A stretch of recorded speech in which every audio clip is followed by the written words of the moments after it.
kelak di hari kiamat, setelah semua ahli surga sudah mendapatkan bagiannya masing-masing, ada seorang yang paling akhir Allah angkat dari neraka. Ia juga orang yang paling akhir memasuki surga. Kira-kira apa yang akan ia dapatkan dari sisa-sisa surga? Berikut penuturan lengkapnya dari Rasulullah. Dalam hadis sahih riwayat Imam Al-Bukhari dikisahkan bahwa orang-orang bertanya kepada Nabi Muhammad, "Wahai Rasulullah, apakah kita akan melihat Allah pada hari kiamat nanti?"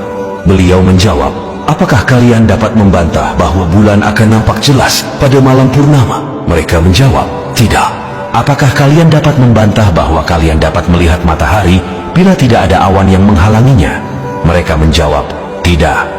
Beliau lantas menjelaskan bahwa kelak para penduduk surga akan dapat melihat keagungan zat Allah secara jelas, layaknya manusia yang saat ini dapat melihat bulan purnama dan matahari. Kemudian Nabi Muhammad melanjutkan penjelasannya bahwa manusia akan dikumpulkan pada hari kiamat di suatu tempat. Lalu Allah Subhanahu wa Ta'ala berfirman, "Barang siapa menyembah sesuatu di dunia, maka ia akan mengikuti apa yang ia sembah.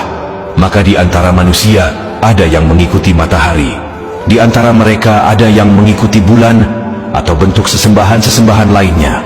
Kemudian tinggallah umat Nabi Muhammad, yang di antaranya ada kaum mukminin dan ada pula kaum munafikin. Mereka berkata, 'Inilah tempat kedudukan kami hingga datang Tuhan kami. Apabila Tuhan kami telah datang, pasti kami mengenalnya.' Maka Allah berfirman, 'Akulah Tuhan kalian.' Allah kemudian memanggil mereka, lalu dibentangkanlah jembatan di atas neraka jahanam. Rasulullah menyampaikan bahwa beliau adalah orang yang pertama berhasil melewatinya di antara para rasul bersama umatnya. Pada hari itu, tidak ada seorang pun yang dapat berbicara kecuali para rasul, dan ucapan para rasul adalah, 'Ya Allah, selamatkanlah, Ya Allah, selamatkanlah.' Sedangkan jembatan tersebut sangat mengerikan.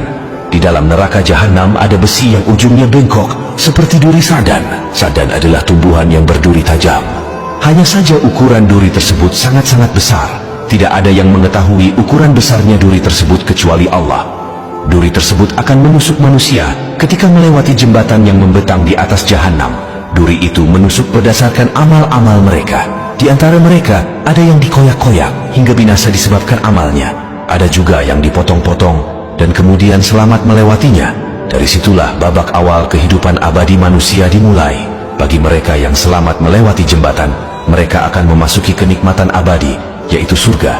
Begitu pula sebaliknya bagi mereka yang tidak mampu melewati jembatan tersebut, maka neraka tempat kembalinya. Hingga apabila Allah berkehendak memberikan rahmat dan sayangnya bagi siapa saja yang dikehendakinya dari penghuni neraka, maka Allah akan memerintahkan malaikat untuk mengeluarkan siapa saja yang pernah menyembah Allah sewaktu di dunia.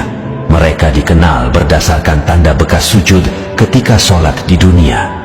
Dan Allah telah mengharamkan kepada neraka untuk membakar anggota tubuh yang pernah dijadikan sujud kepada Allah sewaktu di dunia. Lalu keluarlah mereka dari neraka, maka mereka keluar dalam keadaan sudah hangus terbakar. Lalu mereka disiram dengan air kehidupan.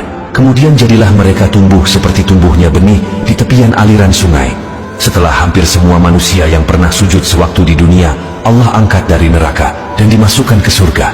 Maka tinggal hanya seorang yang berada antara surga dan neraka. Dia adalah orang terakhir yang memasuki surga setelah melewati siksa neraka. Dia sedang menghadapkan wajahnya ke neraka seraya berkata, "Ya Tuhanku, palingkanlah wajahku dari neraka. Sungguh anginnya neraka telah meracuni aku, dan baranya telah memanggang aku."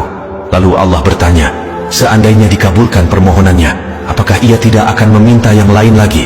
Orang itu menjawab, "Tidak." Maka Allah membuat perjanjian dengan orang tersebut sesuai dengan apa yang diucapkannya. Kemudian Allah memalingkan wajah orang tersebut dari neraka. Maka ketika wajahnya dihadapkan kepada surga, dia melihat taman-taman dan keindahan surga, lalu terdiam dan tertegun.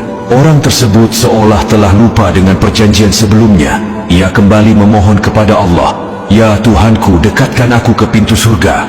Allah Azza wa Jalla berfirman, "Bukankah kamu telah berjanji dan mengikat perjanjian untuk tidak meminta sesuatu setelah permintaan kamu sebelumnya?" Orang itu menjawab, "Ya Rabbi, aku tidak mau menjadi makhlukmu yang paling celaka." Allah kembali bertanya, "Apakah jika telah diberikan permintaanmu sekarang ini, nantinya kamu tidak akan meminta yang lain lagi?"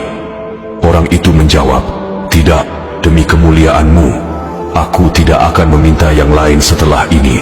Maka Allah kembali membuat perjanjian dengannya. Lalu orang tersebut didekatkan ke pintu surga. Maka manakala orang itu sudah sampai di pintu surga, dia melihat keindahan surga dan taman-taman yang hijau serta kegembiraan yang terdapat di dalamnya. Orang itu terdiam dan tertegun.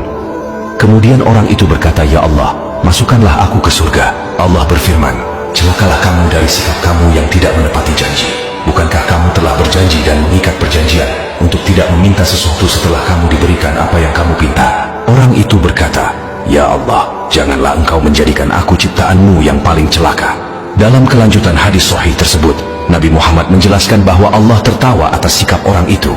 Sebagai catatan, kita hanya wajib mengimani kejadian tersebut tanpa diperbolehkan untuk menanyakan atau membayangkan bagaimana tertawanya Allah. Kemudian Allah mengizinkan orang itu memasuki surga. Setelah itu Allah berfirman, "Bayangkanlah."